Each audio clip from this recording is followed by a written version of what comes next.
你將來想做咩㗎？我將來想做音樂家。叻喎！小朋友，請問你最中意做乜嘢㗎？平時我最中意朗誦。朗誦，你呢？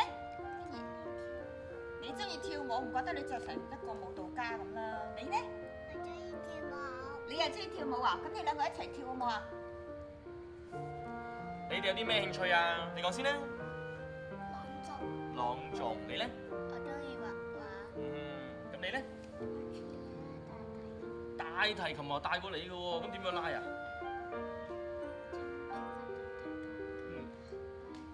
好犀利啊！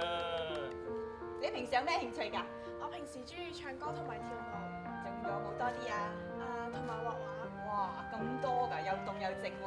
咁你嘅志願係做咩啊？我嘅志願係想做一位出色嘅演員。咦，有冇信心啊？有。咁平時有啲咩練習㗎嘛？會多啲睇電視啦，留意佢哋嘅對白咯。啟迪思維，參加公開嘅比賽，開拓小朋友嘅視野。全方位比賽平台，香港國際文藝交流協會。 24810800